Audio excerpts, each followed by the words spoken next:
Com muita alegria, damos as boas-vindas a todos e a todas a esta sessão de apresentação oral de trabalhos da 4ª MTech, Mostra de Tecnologia, Educação e Ciência do Instituto Federal Farroupilha, Campus Santo Ângelo.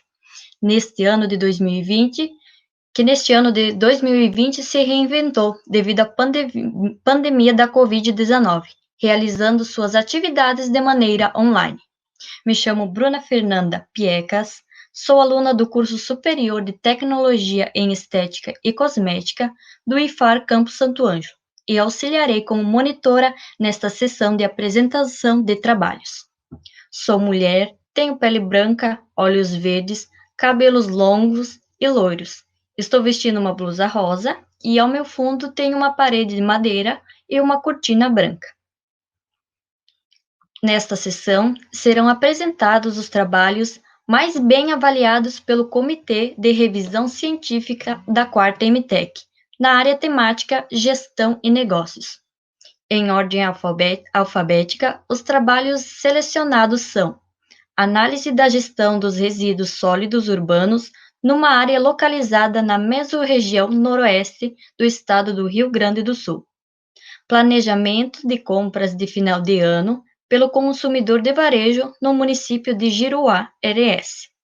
Propostas de melhorias técnicas e econômicas de uma propriedade rural de 491,9 hectares, localizada no município de São Borja, RS. Para avaliação in loco, a sessão contará com uma banca examinadora, composta por servidores do IFAR Campus Santo Ângelo. Para esta sessão, a banca será composta pelos servidores: Marjana Renzel, técnica administrativa em educação, mestra em engenharia da produção; Tiago Benetti, técnico administrativo em educação, mestre em gestão estratégica de organizações.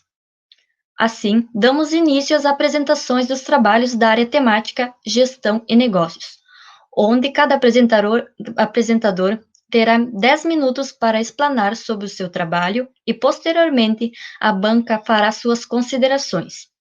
Importante salientar que o trabalho mais bem avaliado será certificado como trabalho destaque em sua respectiva área temática. Damos início à apresentação do trabalho Análise da gestão dos resíduos sólidos urbanos numa área localizada na mesorregião noroeste do estado do Rio Grande do Sul, de autoria de Matheus Araújo do Amaral, Manuela Gomes Cardoso, Jéssica Daniela Machado, Tauane Fontane Bach.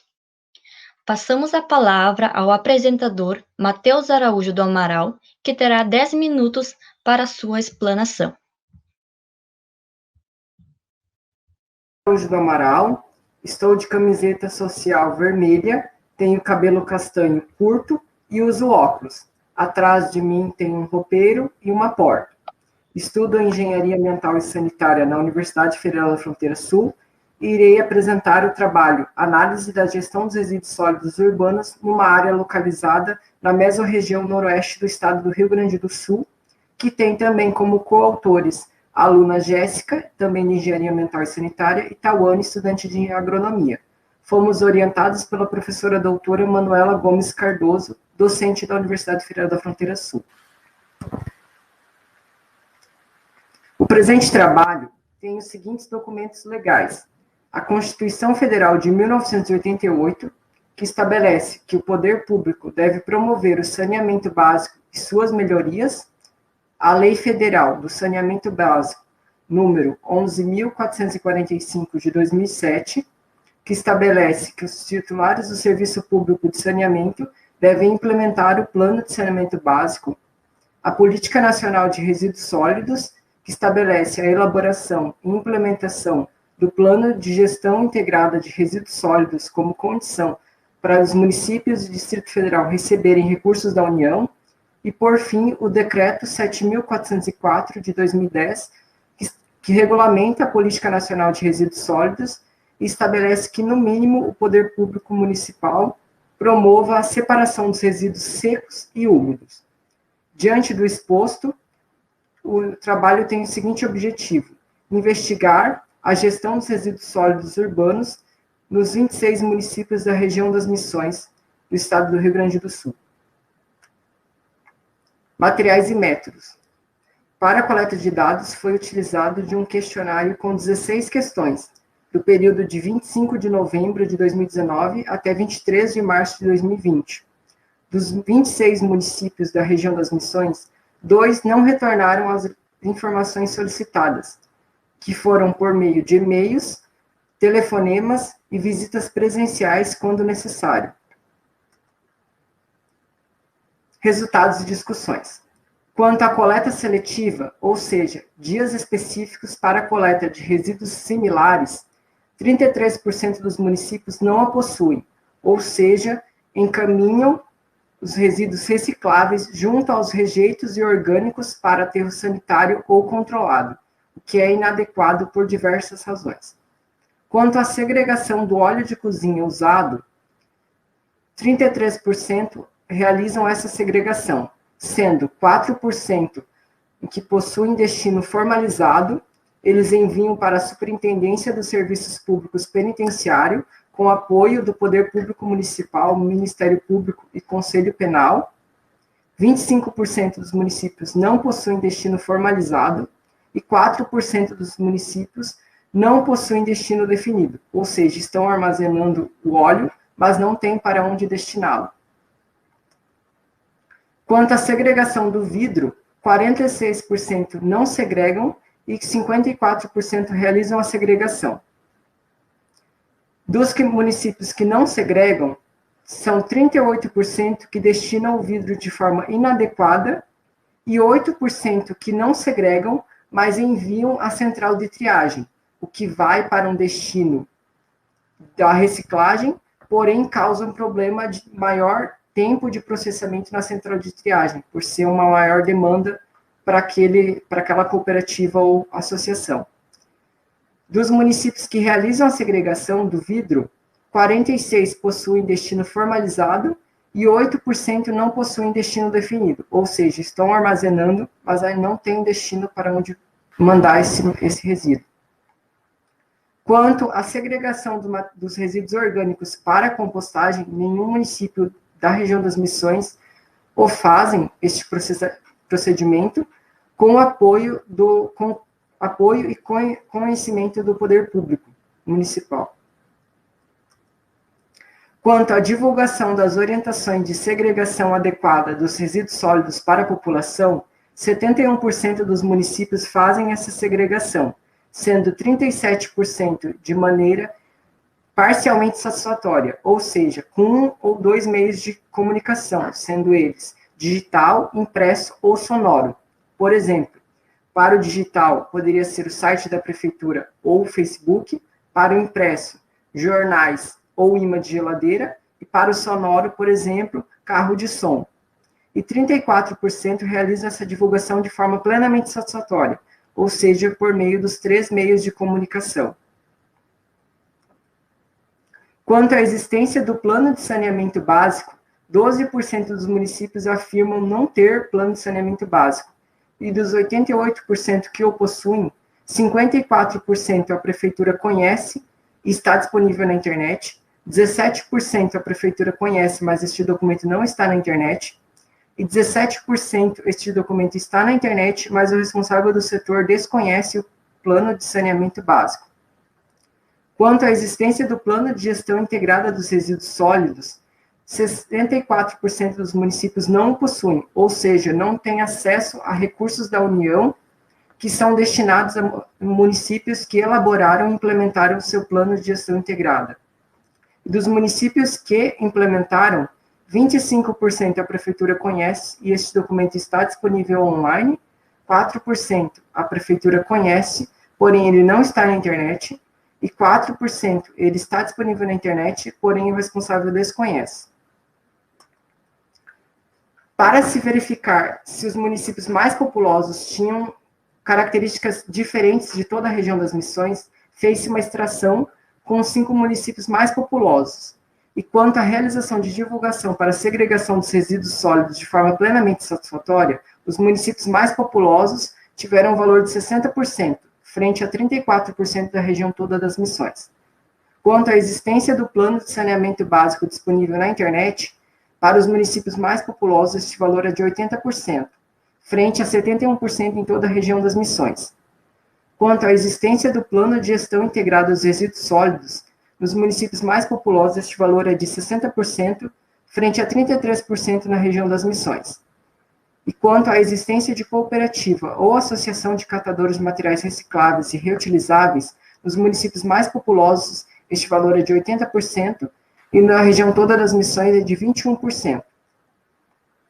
Mesmo não tendo feito uma análise estatística aprofundada, é notável que os valores para os 5 municípios mais populosos são melhores, são maiores e atendem melhor à legislação ambiental, principalmente no quesito à existência de cooperativa ou associação de materiais recicláveis, que atende ao instrumento da Política Nacional de Resíduos Sólidos de incentivo à criação e manutenção de cooperativas e associações de materiais recicláveis. Conclusões. 1/3 dos municípios não possuem coleta seletiva na região das Missões do estado do Rio Grande do Sul, 4% possuem segregação e destino do óleo de cozinha usado, mesmo isso não sendo cobrado especificamente na legislação do Rio Grande do Sul. 29% dos municípios não fazem nenhuma divulgação de orientações sobre como separar os resíduos sólidos urbanos corretamente, e 12% dos municípios afirmaram não possuir plano de saneamento básico, porém é um item obrigatório, conforme a Lei 11.445, de 2007. Agradecimentos. Os autores agradecem à Universidade Federal da Fronteira Sul, Campus Cerro Largo, pelo transporte aos municípios visitados, à Pró-Reitoria de Extensão e Cultura, pelo apoio financeiro a este trabalho, e aos gestores municipais pelas informações fornecidas. E agradeço a atenção de todos. Considerações da banca.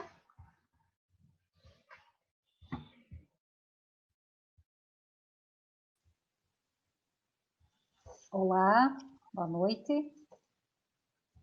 Me chamo Marjana, sou mulher, pele clara, uso óculos, tenho cabelo castanho claro e estou em minha casa. Nos fundos tem uma parede clara.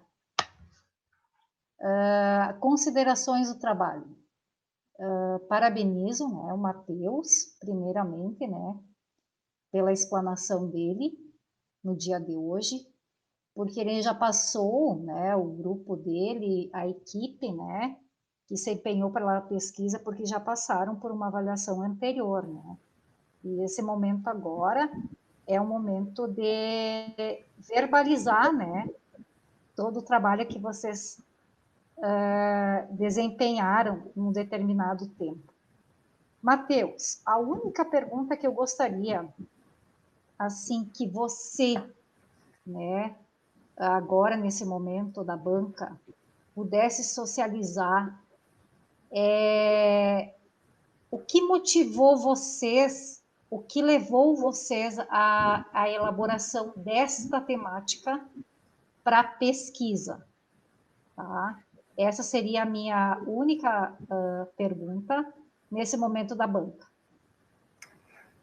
Assim, eu já trabalho com extensão há alguns anos, né, de outras bolsas, eu fui bolsista desse trabalho, né, mas eu já trabalho com resíduos sólidos e cooperativas e de catadores de materiais recicláveis, mas aí, no caso deste trabalho em si, eu fui voluntário da professora Manuela, onde ela tinha um projeto de extensão também, com produção de sabão, que logo que ela chegou na Universidade Federal da Fronteira Sul, a Secretaria de Trabalho e Assistência Social pediu para a universidade algum projeto ligado à geração de renda e trabalho, e estimular o trabalho, né? Então, ela acabou fazendo esse projeto inicial, que era de demanda espontânea, totalmente voluntário, para se ensinar a fazer sabão, para se passar a educação ambiental também, em questão. E aí, quando a gente conseguiu, a gente fez o projeto para solicitar bolsa, a gente elaborou que a gente ia fazer uma pesquisa sobre, em alguma região do Rio Grande do Sul, talvez um pouco além de Cerro Largo, que é o nosso município, quanto à a gestão, na verdade, do óleo de cozinha e os resíduos orgânicos. Ia pegar esses dois resíduos, ia continuar com o óleo que ensina a fazer sabão com o óleo usado, ia pegar os resíduos orgânicos. E aí, quando a gente se deparou fazendo a pesquisa, não, mas tem mais esse. Aí foi pesquisando e foi elencando mais itens para se compor a gestão dos resíduos sólidos urbanos, assim. Então, foi bem mais interessante para poder ter mais dados para apresentar, né?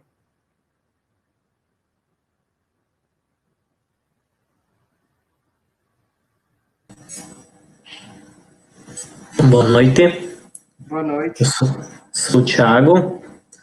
Eu tenho pele branca, olhos e cabelos castanhos. Estou vestindo um blusão cinza. Atrás de mim tem uma parede de material revestida com papel de parede marrom. Sobre o trabalho de vocês. Parabenizo ao grupo pelo trabalho, a você pela exposição, Matheus. Foi bem clara, bem objetiva, dentro do tempo limite. Acho que esse trabalho ele demonstra ainda que nós apenas cumprimos, os municípios cumprem a legislação ambiental no papel apenas, né? Ainda não cumprem de forma efetiva, não há uma preocupação mais efetiva com os resíduos e com os destinos desses resíduos, né?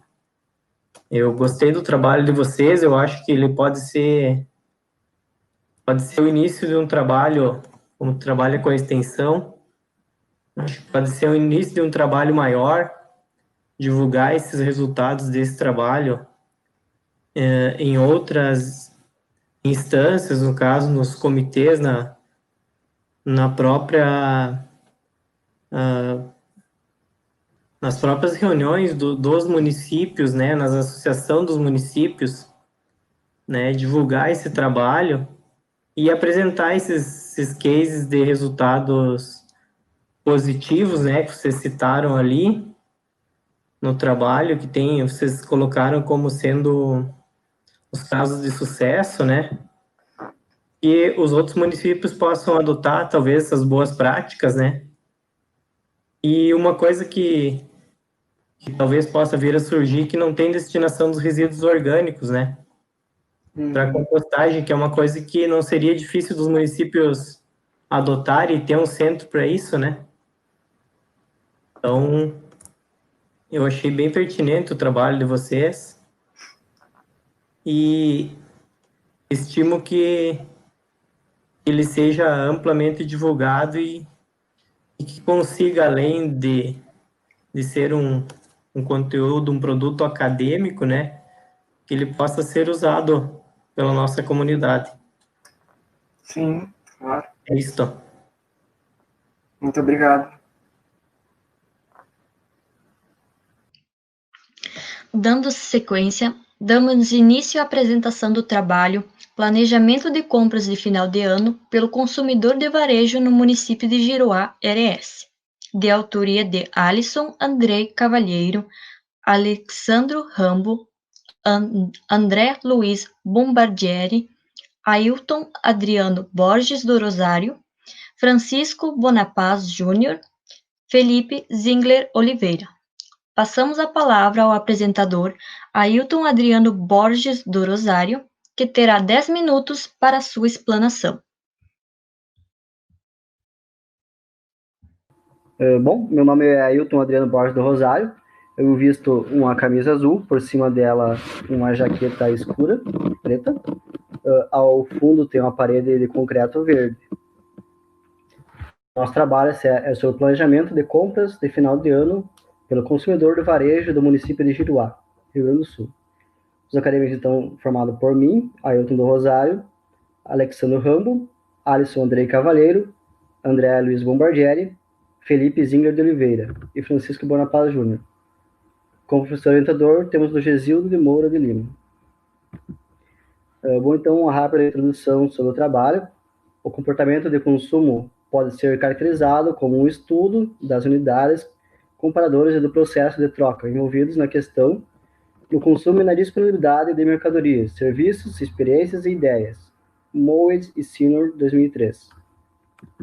Diante disso, então, o nosso trabalho teve como objetivo geral identificar o planejamento orçamentário e o comportamento de compra de final de ano pelo consumidor do município de Giruá, Rio Grande do Sul, a fim de trazer propostas para a comunidade empresarial interessada. Vale lembrar que esse trabalho foi realizado no ano de 2019, o período de pesquisa foi no mês de setembro, então era um período pré-coronavírus, então provavelmente o comportamento de compra mudaria nesse ano e nos anos consequentes. Vamos rápido, então, para os resultados da pesquisa. A maior parte dos entrevistados, então, teriam residência na zona urbana de Giruá, cerca de 72% deles, e 27% residiriam na zona rural do município de Giruá. No sexo, então, a maior parte deles seriam do sexo feminino, 53%, e 46% do sexo masculino. A faixa etária dos entrevistados, então, seriam 32% de 15 a 19 anos, 24% de 20 a 29 anos, 16% de 30 a 39 anos, 9,77% de 40 a 49 anos, 9% de 60 anos e acima, de 50 a 59 anos seriam 8% da população entrevistada. Então, isso nos mostra que os entrevistados seriam extrato etário de uma porção jovem da sociedade de Giruá. O estado civil dos entrevistados, então, seriam, a maioria delas solteiros, 56%, casados, 31,68%, viúvos, 5,26%, com união estável, 3,36%, e outros, 3%. A escolaridade dos entrevistados, então, seriam de 36% ensino médio completo, ensino médio incompleto 6%, ensino superior incompleto 15,4%, fundamental incompleto 13,53%, superior completo 9%, fundamental completo 7% e pós-graduados 1,5%. Então, isso nos mostra que os entrevistados seriam basicamente de média escolaridade, de média a superior escolaridade. A renda mensal, então, foi baseada nos dados do IBGE. A gente buscou estratificar conforme a realidade social dos munícipes de Giruá. Então, cerca de 35% possuíam rendimentos de 1 a 2%, 1 a 2 salários mínimos. 26% seriam sem rendimentos, dependendo de rendimentos de outros membros da família. Até um salário mínimo, então, seriam 26%, 24%. De 3 a 5%, de 3 a 5 salários mínimos seriam 5% da população. A mesma quantidade seriam de 2 a 3 salários mínimos, de 5 a 10 salários mínimos representariam 2,26%. De 10 a 20 salários mínimos representariam 1,5% da população de Giruá. Quanto à origem dos recursos utilizados para as compras de final de ano, então mostra um destaque para o 13º salário, oriundos que seriam responsáveis por 33% dos gastos dos munícipes de Giruá.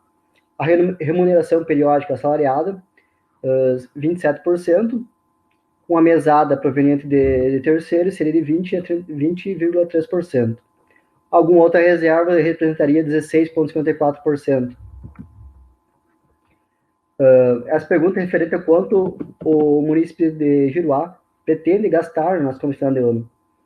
Então, ele pretenderia gastar numa faixa de 100 a 500 reais, de acordo com os maiores índices registrados na pesquisa. Quanto ao hábito de pesquisar preços para os munícipes, então, 43,61% possuem o hábito de pesquisar os preços, 30,8% pesquisa às vezes os preços, Raramente os preços são pesquisados por 15,79% da população e nunca pesquisa os preços na hora da compra, representariam 10,53% dos entrevistados. Quanto à forma de realização de pagamento das compras, 65% pagariam no ato da compra, 20,3% parcelariam no cartão. Quanto ao crediário, representa 10,53%. A prazo não parcelado, pago integralmente no final do mês, seriam 3,76% da população. O que mostra que, apesar de ter a população não ser de ter uma grande faixa de renda, possui uma saúde financeira quanto às compras de final de ano. Eles não pretendem se endividar para realizar a compra de final de ano. Quanto aos principais segmentos escolhidos para compras, destaque-se a roupa, cama, mesa e banho, bazar, bebidas e alimentos. O que mostra um cenário de 2019, um período que a economia brasileira parecia dar sinais de melhora antes da Covid-19, mostra uma dedicação das compras, uma destinação para bens que possuem uma utilidade a tempo duradouro, como roupas, bazar, cama, mesa e banho, calçados, superiores a, por exemplo, chocolates, veículos, brinquedos, algo que tem uma vida durável bem menor. Quanto à preferência de compras em outro local que não seria o município de Giruá, 73,68% mostram-se fiéis às compras no mercado local, enquanto 24,81% demonstram que procurariam comprar em outro local. 1,5% não soube informar sobre onde iria realizar as compras de final de ano. Quanto ao motivo da escolha de compra no município de Giruá ou em municípios vizinhos, seria a acessibilidade ao mercado que realizaria as compras. Contribuir para o comércio local ficaria em segundo lugar, com 16,54%. A diversidade de opções ficaria entre 14,29%. Quanto ao preço, seria também 14,29%. Essas seriam as condições que mais influenciam a compra em Giruá ou fora de Giruá. O que mostra, por exemplo, que o preço passa a ser um ponto negativo para o comércio local. E eles buscam o preço, quando a gente tinha o contato com o entrevistado buscaria mais o preço em município vizinho, como 3 de Maio, como Santa Rosa. Já em Giruá, eles buscavam mais a acessibilidade e a contribuir com o comércio local. Ou seja, eles têm uma boa relação com o comerciante de Giruá. Quanto ao meio de divulgação que melhor divulga, que tem maior capilaridade na população de Giruá, seria o rádio e a internet. O rádio representaria 47% e a internet 42,8%. Chegando às considerações finais do nosso trabalho, então essa pesquisa visou contribuir para a tomada de decisão dos comerciantes para a escolha de ações do mercado que possam fomentar as vendas de seu estabelecimento, bem como favorecer a agregação de valor e satisfação dos clientes em relação ao produto comprado. Por isso, essa pesquisa pode ser considerada uma ferramenta norteadora para as empresas que buscam, neste período do ano, ampliar seus negócios, podendo direcionar sua atenção e satisfação ao que o cliente espera. Diante disso, eu agradeço a atenção da banca e passo a palavra para a banca. Parabéns, Ailton, por representar o grupo, né, nesse momento de avaliação, né, e uma avaliação que vocês até já tiveram no momento anterior, vocês estarem aqui, vocês já participaram do momento anterior da avaliação, né? E é importante destacar isso, né, Ailton? Porque vocês já obtiveram destaque frente aos outros trabalhos, né, Ailton e os demais colegas. E aí, eu só gostaria de fazer uma pergunta com relação ao questionário. O que vocês, o que levou vocês a definirem os itens do questionário? Porque como o questionário foi a base do trabalho de pesquisa de vocês, com certeza ele é uma ferramenta muito importante para outras pesquisas, né? E no trabalho de vocês, ele foi bastante amplo, né? Trouxe bastante informação. Então, que você pudesse trazer aqui nesse momento o que você achou mais relevante, o que te preocupou vocês mais com relação aos dados, né, que vocês buscaram nessa pesquisa. Tá bem, Ailton? Bom, relativo ao questionário, então, a gente buscou organizar juntas da maneira que a gente pudesse entender o perfil do entrevistado e o que ele pretende, o que ele deseja encontrar num estabelecimento comercial, o que ele deseja comprar, o que ele procura, qual o atendimento que ele necessita, se ele está mais preocupado com o preço, com o atendimento, se ele realiza ou não compras na internet. Teve parte do trabalho que eu não pude apresentar aqui para vocês, mas está na parte escrita, porque o tempo é meio curto para apresentar todo o meu trabalho, né? Então, tipo, a gente procurou entender o perfil do consumidor de Giruá. Essa seria a nossa motivação da pesquisa. E os dados que vocês utilizaram, vocês criaram uma planilha, vocês usaram algum outro software? Sim, a gente tabulou todos os dados, a gente fez através do Excel, uma planilha dinâmica, gráfico dinâmico, esse tipo de mecanismo, de material que a gente usou para tabular os dados e apresentar os dados para o público. Certo, obrigada, Ailton.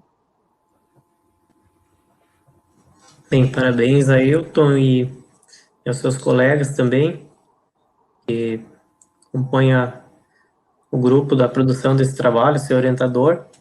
Como a Marjana já colocou, tem um material bastante amplo, né?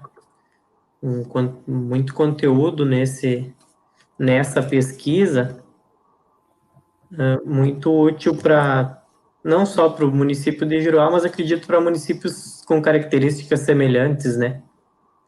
Da nossa região, isso tudo pode ser usado, não fielmente, mas em grande parte ele poderá ser usado por outros municípios, em outras lojas, outros tipos de organizações. Eu queria falar sobre o trabalho. Quando eu comecei a ler o resumo dele, diz que estão sendo entrevistadas 133 munícipes. Ali me deu a impressão que seriam só pessoas do sexo feminino. E aí depois, lá no final no perfil, eu vi que também foram pessoas do sexo masculino. Então, seria importante ajustar ali, ou colocar pessoas, ou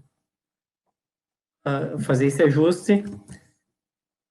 E também na tua apresentação, nos gráficos, eu não sei se eles são fiéis ao que está no texto do trabalho, mas eu acho que seria interessante ajustar a questão vou exemplificar com a faixa de renda, né, de compra. Tem a maior faixa de renda, daí depois tem a menor, tem valores menores no meio deles. Eu acho que para melhor entendimento ele ficaria colocar em ordem crescente ou decrescente, né? para facilitar o entendimento do teu leitor. Mas, no mais, como nós já dissemos, é um trabalho bem completo, que traz uma gama muito grande de informações, né? Tu apresentou muita informação para nós aqui nesses 10 minutos e ainda depois, durante a resposta à pergunta da Marjana, tu disse que tem mais informações ainda, né, que poderiam ser trazidas. Então, parabéns novamente pelo trabalho.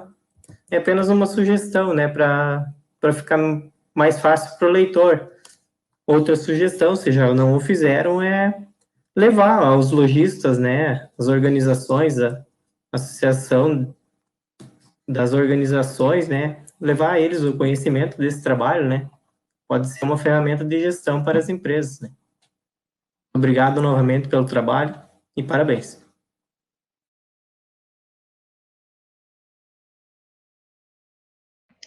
Dando sequência, damos início à apresentação do trabalho Propostas de Melhorias Técnicas e Econômicas de uma Propriedade Rural de 491,9 hectares, localizada no município de São Borja, RS, de autoria de André Luiz Bombardieri, Ailton Adriano Borges do Rosário, Alisson Andrei Cavalheiro, Francisco Bonapaz Júnior, Ivan Gustavo Steinmetz, Felipe Zingler Oliveira, Alexandro Rambo, Cleia dos Santos Moraes.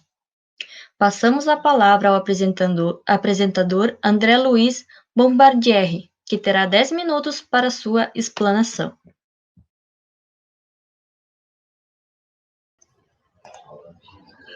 Ok, então, boa noite a todos. Meu nome é André Bombardieri, eu vou apresentar as propostas de melhorias técnicas e econômicas de uma propriedade rural de 491,9 hectares, localizado no município de São Borja. Tenho pele branca, cabelos castanhos, olhos castanhos, uso uma camiseta polo azul e ao fundo tem uma parede branca com laranja. Os demais coautores são Ailton Rosário, Alisson Cavalheiro, Francisco Bonapaz, Ivan Steinmetz, Felipe Oliveira e Alexandro Ramos, sob supervisão da professora doutora Cleia dos Santos. Uma pequena introdução, então, sobre esse assunto. A pecuária de corte, ela vem buscando a melhoria dos seus sistemas produtivos, visando incrementar novas tecnologias a fim de expandir seu grau de tecnificação, a partir do apoio da assistência técnica e de pessoas que auxiliam nesse processo produtivo. Aliado a isso, existem também ferramentas que buscam uma melhor execução e aprimoramento desses sistemas. E então, o estudo apresentado, ele vem com a proposta de melhorias em pontos fracos de propriedades que podem abrir caminho e visão para outras propriedades que possam adotar também, especificamente esse trabalho na área de gado de corte. O objetivo geral desse trabalho, então, foi propor essas ações que possibilitem essas melhorias através de indicadores técnicos e econômicos. Os objetivos específicos, então, foram interpretar as análises de solo de acordo com os cultivos realizados, avaliando a adequação e corretivo e fertilizantes utilizados nesse momento, a quantidade, a fórmula química, entre outros. Analisar com base em dimensionamento técnico as benfeitorias, máquinas e equipamentos que estão disponíveis na propriedade, para avaliar bem o todo da propriedade.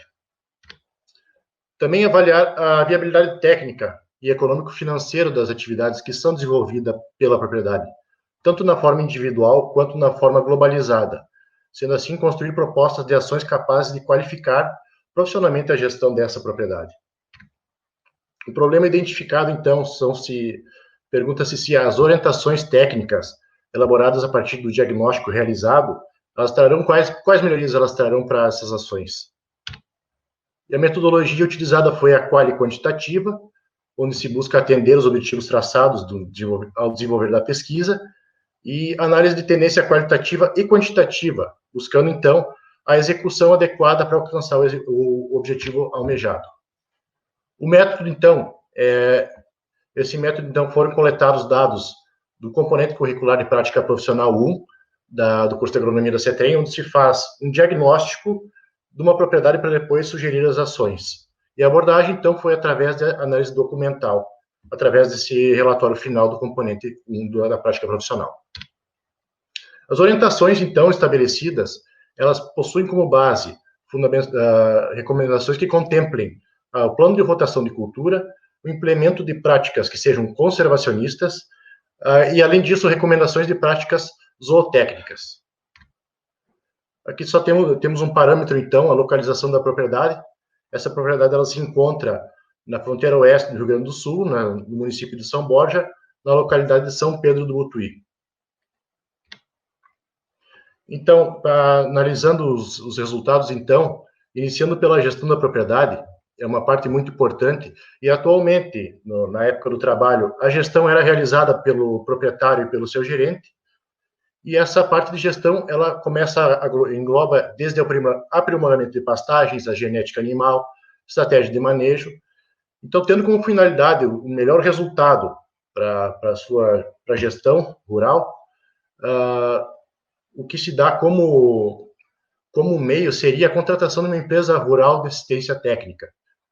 Existem várias empresas, então, que prestam essa assessoria, introduzindo ideias que já foram comprovadas em outros pontos, né, tendo como base, então, um cronograma de atividades, que vai desde o início do ciclo até o final, oxigenando ideias, então, que já foram comprovadas em outros momentos, em outras propriedades.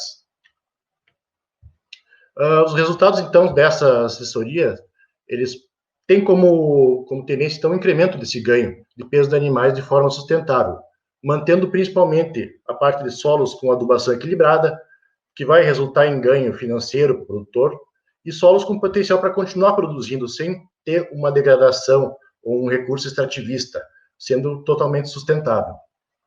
Na parte de planejamento forrageiro, através do diagnóstico, então, percebeu-se que havia, então, 2 estações do ano em que ocorriam os plantios, que no caso são as plantas de verão e as plantas de inverno. E as mesmas eram compostas da seguinte forma: no verão, utilizava-se o melhoramento de campo nativo, e no inverno, o plantio de azevém com correções de fertilidades esporádicas. Ambos eram realizados em piquetes de grande extensão, que iam desde 10 até 30 hectares cada um.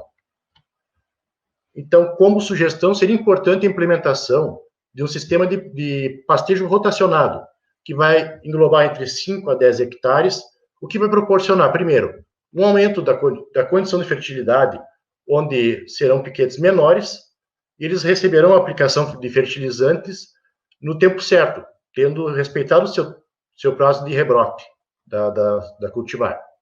Além disso, a redução de pressão no solo, o que vai reduzir a compactação do solo, sendo que 2 a 3 dias, no máximo, são suficientes para o gado ficar nesse piquete e completar um ciclo de em torno de 21 dias até retornar ao mesmo, onde a planta estará no ponto de rebrote ideal. Na parte de verão, então, quais foram as considerações? Utilizar forrageiras de alta qualidade, nesse caso, 80 hectares de arowana, uma produção estimada de 15 toneladas de massa seca. Utilizar também Tifton, em torno de 33 hectares, estimando uma massa seca de 22 toneladas. E, além disso, utilizar uma anual, são 45 hectares de capim-sudão, então, que utilizarão 10 toneladas de massa seca. Desta forma, então, é possível que a propriedade consiga suportar em torno de 700 vacas. Destas, 376 com cria ao pé, na média anual, e consumindo cerca de 9 quilos de massa seca diária. O restante, então, seria a manutenção do campo nativo, mantendo, então, uma forma mantendo o campo nativo. Os campos, então, que não são utilizados para vaca de cria ainda podem ofertar mais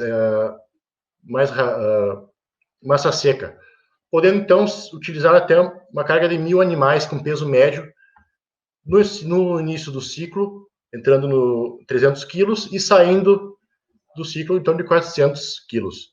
Esse seria, no caso, o ciclo de terminação, onde se ganharia no peso num curto espaço de tempo. E ainda disponibilizariam 11 quilos por dia de massa seca, ganhando um peso médio diário de 0,8 quilos por animal. E no inverno manteria-se, então, o azevém, uma massa seca de 15 toneladas, sendo capaz de manter a mesma quantidade de vacas.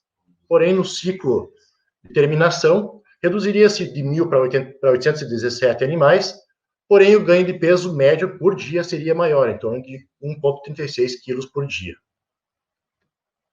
No planejamento comercial, se identificou, então, que os animais, a maioria pertence ao ciclo completo, por isso seria interessante reduzir esse rebanho de ciclo completo e colocar, por exemplo, 60-40 ou 50% cada um de engorda e 50% de ciclo completo. E nisso, então, daria para formar um rebanho de aproximadamente 1.000 animais de engorda e 700 de ciclo completo, resultando num leque maior de oferta no mercado, e vai adicionar receita mais rápida. Se colocar na engorda os animais, eles vão dar um resultado muito antes do que o ciclo completo. Então, conclui-se, então, que a partir dos dados analisados, é sim possível transformar uma propriedade em uma potencial produtiva e financeira, apenas ajustando alguns parâmetros, como piqueteamento, oferta de categorias de animais, pastagem de alta qualidade, fertilidade do solo e assistência técnica. É possível, então, através da pesquisa documental realizada na propriedade, aumentar uma lucratividade em torno de 7,7% e uma rentabilidade em torno de 3,82%. Uma das nossas referências. Muito obrigado pela atenção.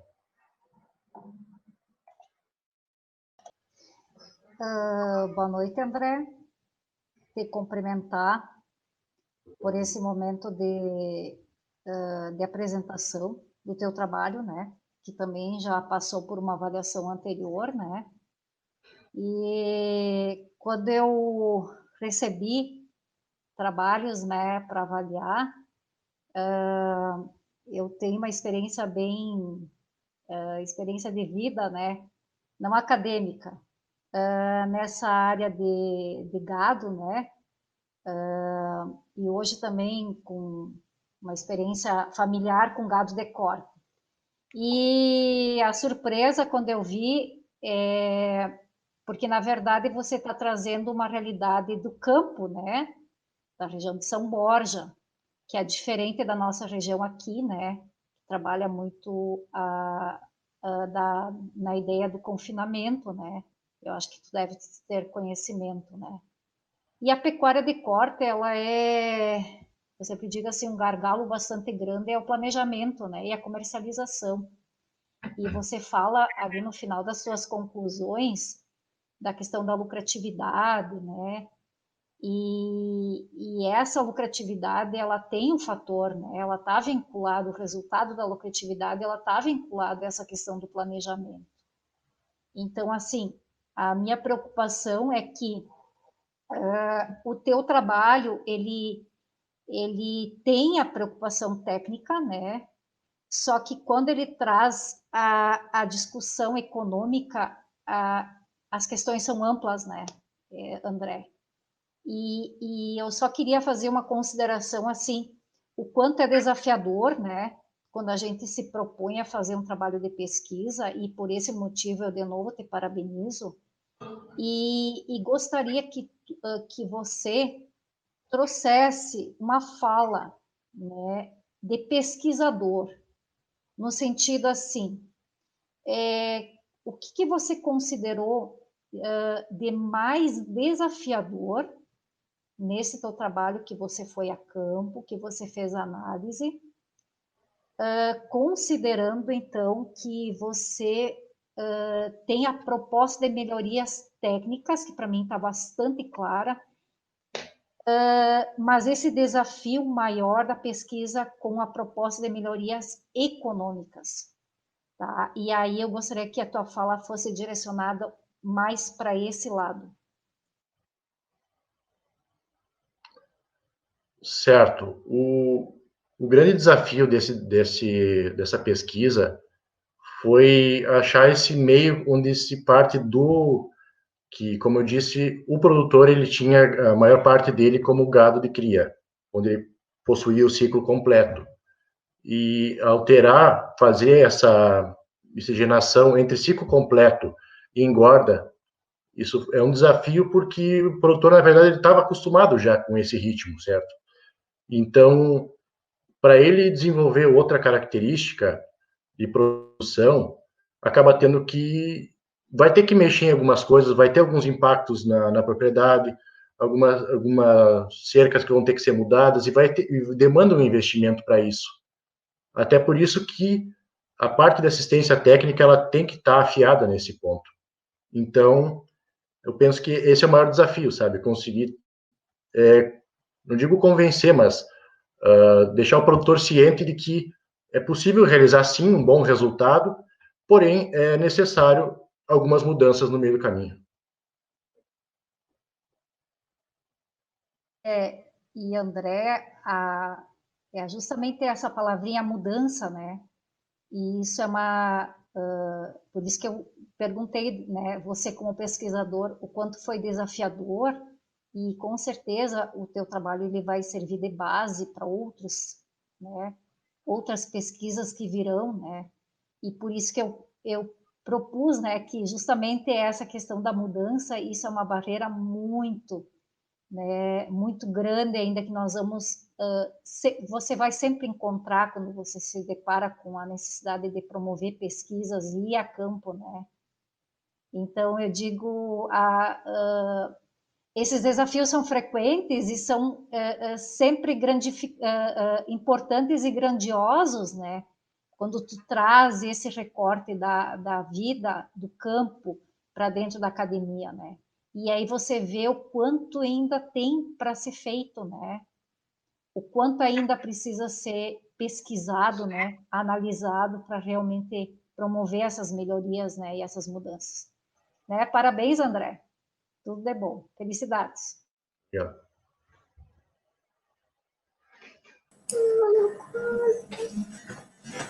Parabéns, André, pelo trabalho, ao grupo, a sua orientadora também, que encaminhou vocês. É um trabalho muito bem feito, muito bem apresentado, com bastante conteúdo, né? Muitas informações. A título de curiosidade e também da parte acadêmica. Quando tu chegou nessa lucratividade, para chegar nessa lucratividade final e a rentabilidade, a questão da grama ali, das culturas de verão, a região que tu nos mostrou ali, uma região que sofre bastante no verão com a falta de chuvas.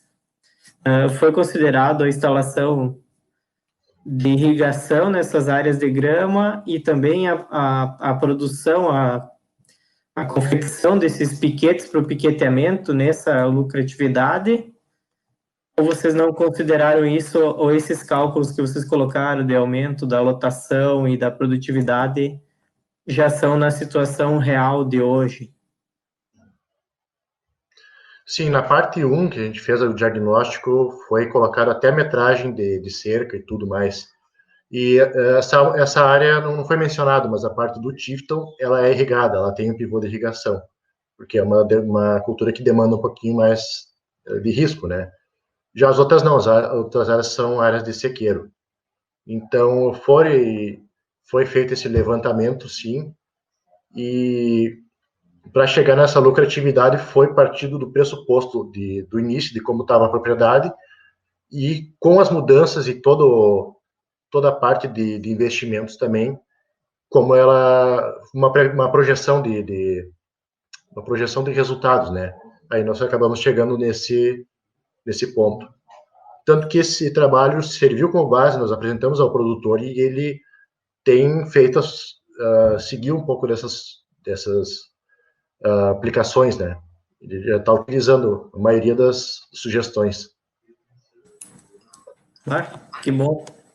Eu ia dizer que o teu único próximo passo agora seria convencer o produtor, mas isso já está acontecendo, então é sinal que o trabalho foi bem desenvolvido, né? E que já gerou frutos. Parabéns novamente, então, pela exposição e por todo o trabalho desenvolvido, né? A você e a todo o seu grupo e a professora orientadora. Obrigado. Obrigado. Nos encaminhando para o encerramento, Lembramos que todos os trabalhos submetidos e aprovados na 4ª MTech estarão disponíveis em breve, na forma de anais, no site do evento, www.ifaroupilha.edu.br/mtech. Assim, damos por encerrada a sessão de apresentações de trabalho da área de temática Gestão e Negócios, parabenizando e agradecendo aos apresentadores e apresentadoras de trabalhos, aos autores e autoras, à banca examinadora e à comissão organizadora da 4ª MTech.